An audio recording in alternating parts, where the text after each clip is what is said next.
de hoy, en vez de algunas cosas lindas de la palabra del Señor, son las salutaciones finales, así que ya vaya preparando, leyendo segunda de Pedro, así que te va quedando a tono con la palabra del Señor para el próximo jueves, así que hemos comenzado con esta primera de Pedro que nos ha bendecido a todos y sin duda seguirá bendiciendo, y concluye de una manera maravillosa porque dice: por conducto de Silvano, a quien tengo por hermano fiel, os escrito brevemente, amonestándonos, identificando que esta es la verdadera gracia de Dios en la cual está.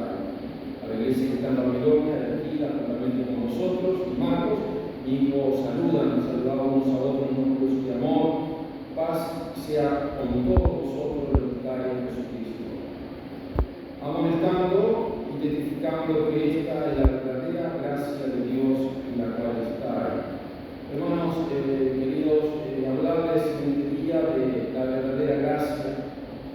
Yo le puse la asombrosa gracia de Dios. Si somos hijos de Dios y hemos nacido del Señor, ya quizás no tenemos palabras para explicar la gracia de Dios. Todo la hemos experimentado. Y ojalá este mundo que sigue perdido y mucha gente que todavía no conoce al Señor pueda experimentar lo que es la gracia de Dios. Hay un himno maravilloso que fue escrito en el año 1700, 1800, más o menos, fue Sublime Gracia. Es un himno maravilloso que lo puede buscar. Pero una de las estrofas que dice: Sublime Gracia, qué dulce el sonido que salvó a un miserable como yo. Una vez tuve perdido, pero ahora soy encontrado, era ciego, pero ahora veo. El hombre que escribió este himno era un hombre que tenía adicción al alcohol, un borracho entretenido, tramposo, un hombre malvado, fue mercader de barco, fue como hallado de esclavos. Pero Dios en una tormenta se le apareció de una manera maravillosa y implementó tan maravillosa gracia de Dios. Y sale este himno de su propio corazón, hermano, con tanta profundidad. La gracia de Dios. Bien dijo Billy Graham hace un tiempo, dijo: la gracia de Dios es la mayor que todos nuestros pecados.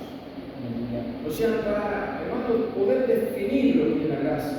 Yo quiero hoy hablar de esta verdadera gracia que termina hablando el apóstol Pedro y que me pone por nombre, por conducto de Silvano. Bueno, si usted acuerda, cuando comenzamos esta primera carta de Pedro, hermano, aquel que lo ayudó a escribir, aquel que fue que redactó la carta fue Silvano. Silvano viene a ser Silas. En Hechos, capítulo 15, cuando se habla de aquel problema del concilio de Jerusalén, uno de los varones, el profeta, y también el acompañante del segundo viaje misionero a Filipo fue Silas. Pablo y Silas estaban en la cárcel, quizás no se acuerdan. También Silvano, y también es el mismo nombre que también se menciona en Hechos como Silas. O sea, Silvano fue aquel hombre que fue el que condujo, o sea, el que escribió lo que Pedro le estaba diciendo. Y sería lindo hoy, capaz, hoy no, pero otro día, hablar de los que están siempre segundos. Y no se hace problema por estar segundo. Silas fue un hombre de Dios, un varón de Dios, y siempre fue segundo. Siempre aparecía otro primero, pero él nunca tuvo problema ser el segundo. Pero sin embargo, Pedro tiene este detalle hermoso al terminar o culminar esta primera carta, dando el reconocimiento que aquel que había estado narrando, escuchando esos 5 capítulos, dándole la escritura según Pedro, quizás no tenía una buena narración, vaya a saber, pero confiaba en este varón de Dios que pudo expresar, pudo narrar, pudo escribir. Y hoy nosotros estamos siendo bendecidos por esta verdadera gracia que el apóstol San Pedro escribió a esta iglesia y termina concluyendo que todo lo que le hablaba en este capítulo 5 de la ley de la verdadera gracia de Dios hacia nosotros, la verdadera gracia, hermano, que está en medio de la tribulación, en medio de diferentes áreas de nuestra vida. Por eso hoy quiero ver con ustedes algunos aspectos de la gracia, porque hay muchos aspectos de esta gracia de Dios. El primer aspecto que quiero hablar, hermano, es que la gracia de Dios es salvadora.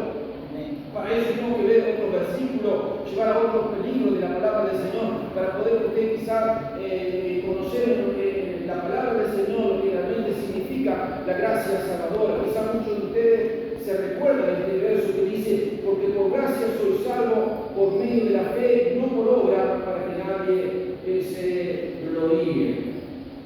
Yo creo que una de las mejores definiciones de la gracia es la que dice que es algo que yo no merezco.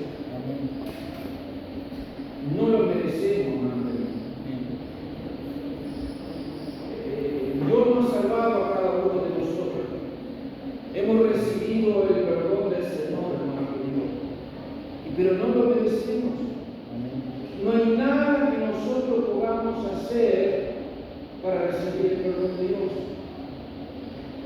Por supuesto que sí, recibirlo a Él, pero por nuestro propio, hermanos, por nuestra propia, decisiones, por nuestra propia obra, por nuestros propios comportamientos, por nuestra propia manera de actuar, hermano, no merecemos nada, no podemos recibirlo del Señor. Pero sin embargo, Él nos perdonó tal cual éramos o estábamos. Él no vino por una lista a acusarnos, sino que Él nos amó, nos brindó ese amor.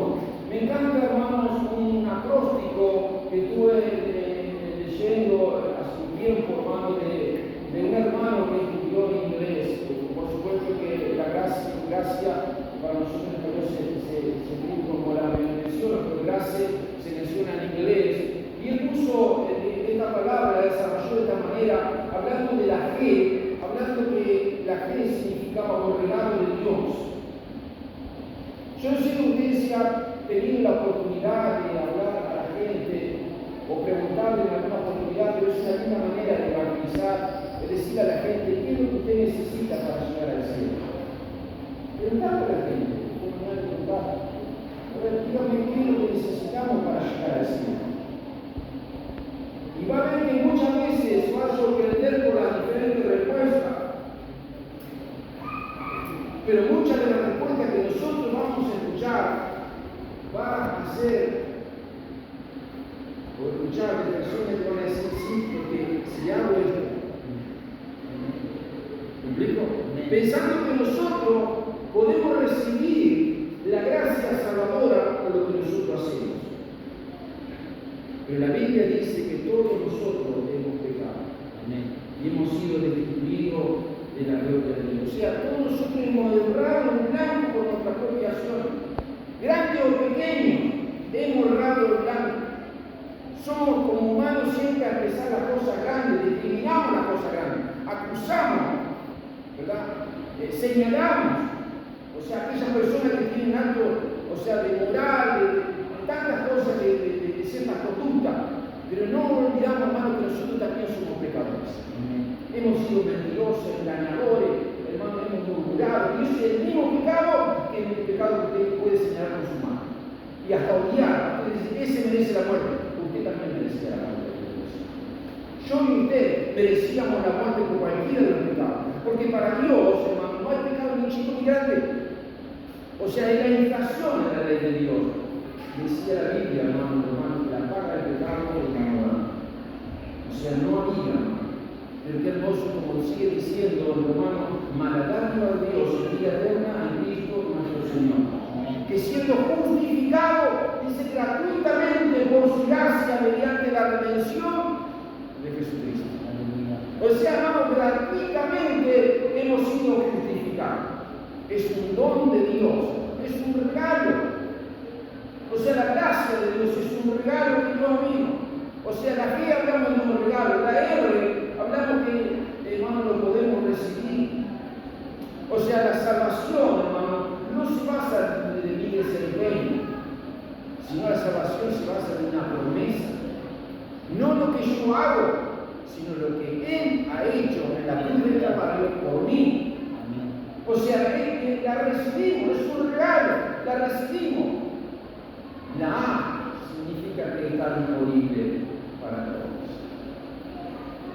Él no ha dicho en ninguna forma. Nosotros muchas veces decimos que sí, que no, aquí que están en R, ojalá se mueran todos. Escuchado esta expresión.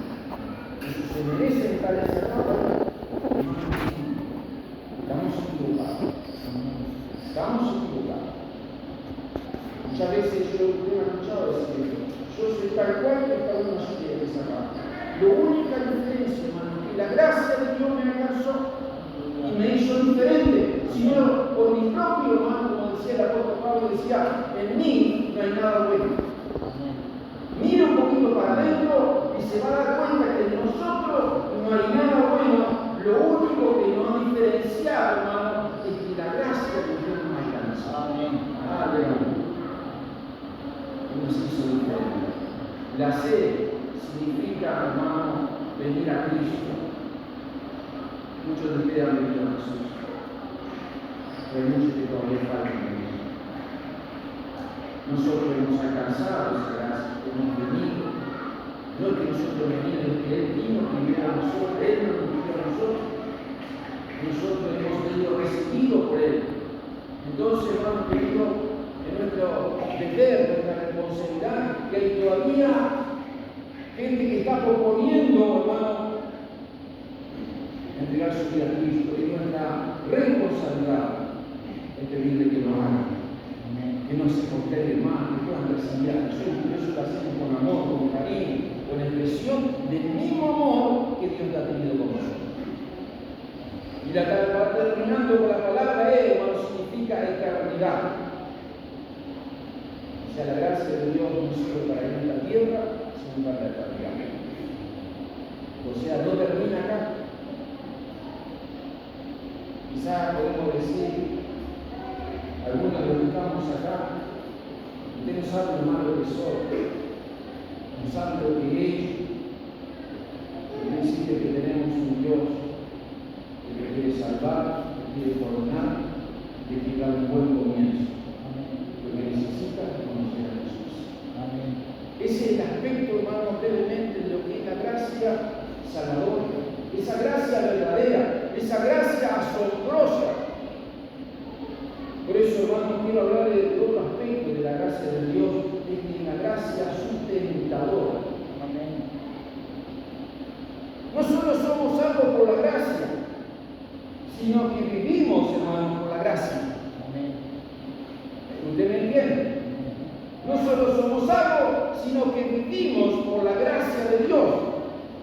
Hay un verso maravilloso que usted, si lo quiere buscar bien, si no le va a traer a la memoria, aquellos que son lectores de la Biblia, dice, estando persuadido de esto, que aquel que comenzó vosotros la buena obra, la perfeccionará hasta el día de Jesucristo. Así que, hermano, ¿quién es el que comenzó la obra? ¿Quién es el que comenzó allá acá? El Señor. ¿Quién la va a terminar? No hay error. No hay error. Porque Él la comenzó nosotros, no nosotros. A ver, hermano, no nos fuimos nosotros. Fue Él. ¿Y quién la va a terminar? No nosotros. Él la va a terminar. ¿Se da cuenta, hermano, la profundidad que tiene esto? Por eso, hermanos, sin duda han venido tormentas, han venido pruebas, han venido dificultades de su vida, pero, hermano, la gracia de Dios no ha sostenido.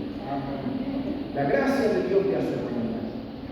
No ha sido por tu capacidad, no ha sido por... No, es que la gracia de Dios nos sostiene. Hace unos días, unos jueves, hablamos de que el diablo anda como león rugiente buscando a quien devorar. O sea que Dios nos ayuda. También dice la Biblia, el colegio, que velar, porque vuestro adversario anda como león buscando a quien devorar. Quizás muchas veces te has sentido como en la boca del león.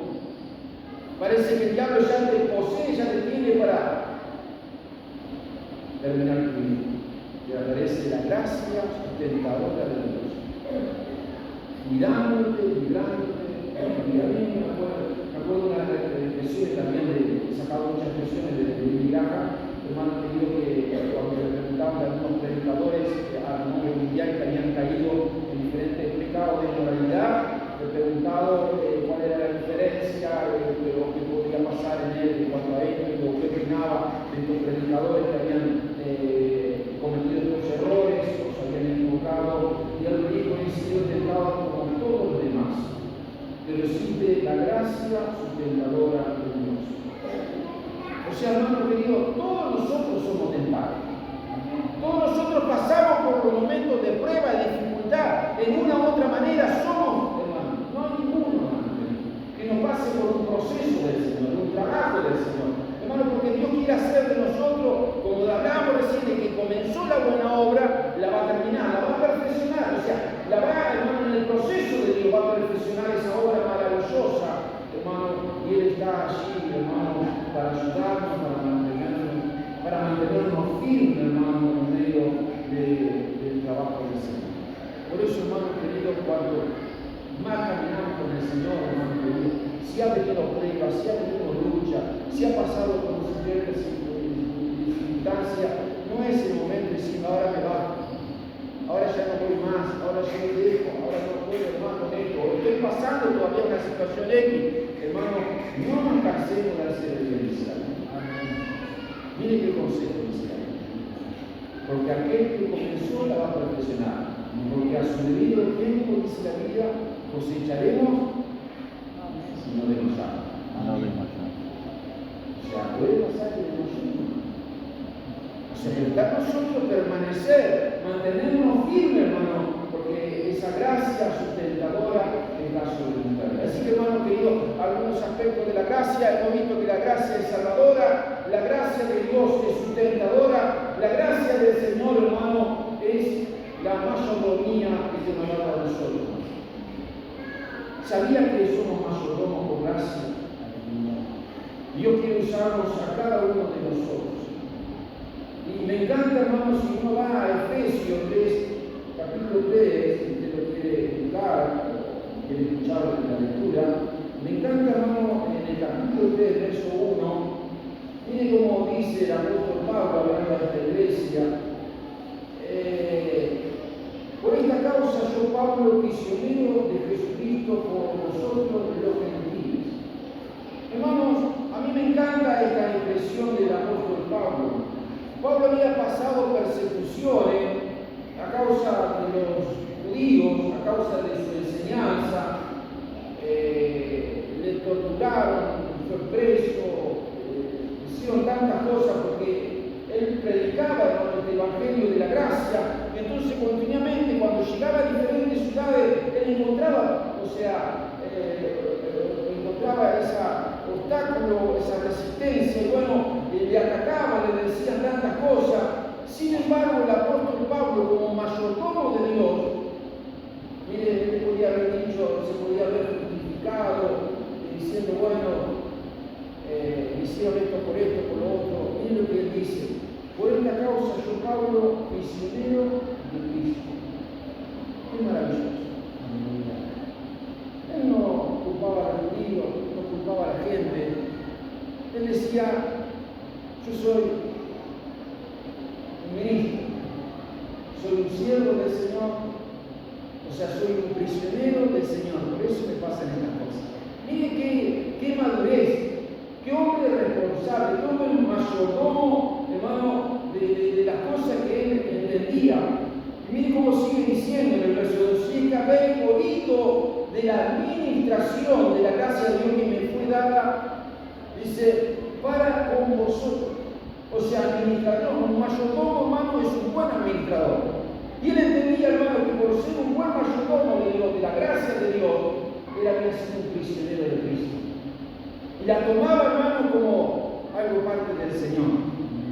Ahora uno puede entender, quizás, hermano, de nuestra mente, es tan difícil de entender. Uno ha estado por la gracia de Dios en varios seminarios, escuchar de hombres que exponen, hermano, que han arreglado su vida, que están en el campo, hermano, tan cultural, son obreros tan culturales, donde la situación es difícil de ser predicadores, de que muchas veces, hermano, están exponiendo su vida, su familia, sus hijos, todo lo que tienen, hermano. No solo que han dejado todo por causa del Señor, que han dejado su cultura, su familia, sino que exponen su vida. Han entendido, hermano, que son misioneros de Jesucristo. ¿A qué lado, hermano, llega Dios a trabajar en la vida nuestra? Y hacernos entender, hermano, que lo que tenemos en esta tierra no tiene un valor. El valor más grande es ser un siervo del Señor Jesucristo. Pablo lo había entendido. Era un mayordomo de las cosas del Señor. Miren, me encanta el verso 8, para mí muy extenso. Dice: a mí, que no soy menos que los más pequeños de todos los santos, me fue dada esta gracia de anunciar entre los gentiles el evangelio de la inescrutable riqueza de Cristo. Lo segundo que entiende, hermano, en la mayordomía que Dios le ha dado ese ministerio, hermano querido, hermano, que es el privilegio más grande de la gracia de Dios como mayordomo, de anunciar entre los gentiles el evangelio inescrutable, hermano, de su riqueza. Inescrutable, hermano, algo inagotable. Usted puede tener quizás mucho dinero, no sé qué dinero tiene, o qué es lo que está ahorrando el dinero. Y esa gente dice: quiero sacar la lotería del mundo, si tengo tanta plata, si tengo esto y otro. Pero hay un momento que se agota el dinero. Hasta usted se le agota el dinero.